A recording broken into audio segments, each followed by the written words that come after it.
The month of September has come and gone, so it's once again time for my favorite iOS games of the month. And to be perfectly honest, I thought this was kind of a slow month for app games, with the exception for one genre.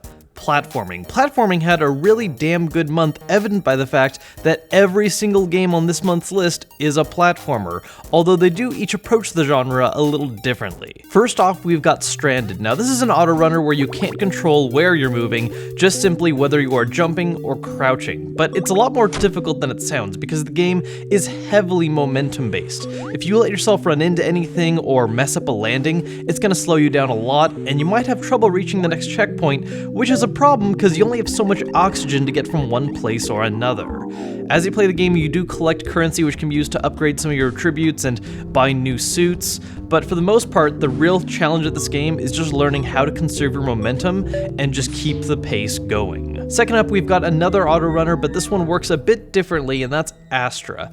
Now, whereas Stranded was a left-to-right, kind of more traditional platformer, Astrå has you jumping from planet to planet. Think like a very simple version of Mario Galaxy, where you have to double jump to escape the atmosphere, and then just kind of have gravity screw with you while you find your way to another place to land.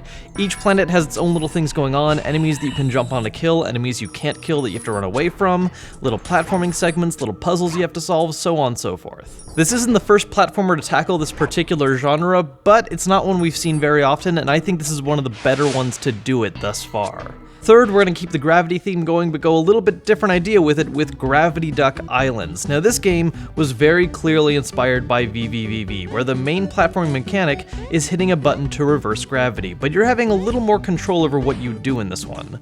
Basically, one button will reverse gravity while another button does a different special feature based on the level you're on, such as jumping or going into a float mode. And the entire thing is just going level to level, trying to avoid spikes, enemies, all kinds of things that can one-hit kill you and make your way to the exit.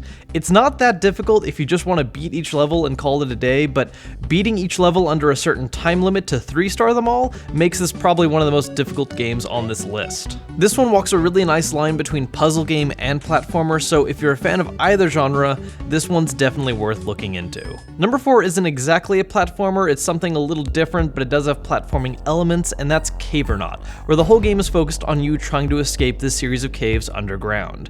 Now, there are a lot of games that have done this genre before, where you're just holding a button to go up and you're trying to avoid different obstacles, but most of them in my experience have been much more fast-paced. They're usually inspired by Flappy Bird, and it's the kind of thing where you're gonna die 10 seconds into every game because you just made some small stupid mistake.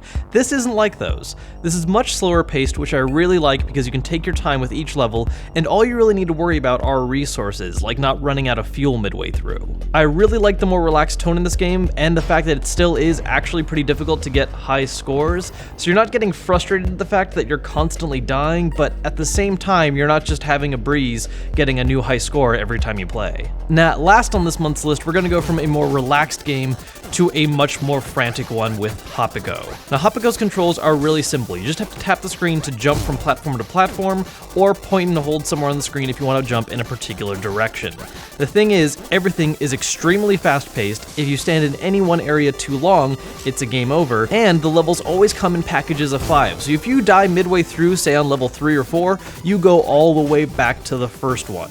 Thankfully, all the game's little transition scenes like beating a level or dying can be skipped, so it keeps you in the action constantly, and the whole thing is accompanied by this amazing chiptune soundtrack that keeps the energy level high throughout. Honestly, I found this one to be the most difficult on this month's list, but also the one I had the most fun with, and probably the only one game on this month that I would say is an absolute must-grab. So those are my favorite app games of September 2015, all platformers and all really affordable. There were a few other games this month that I was interested in but just didn't quite make the cut, so if there was any games that you loved that weren't on this month's list, make sure to let me know down in the comments below. As always, if you enjoyed the video, hit that thumbs up button and don't forget to subscribe, and I'll see you guys later.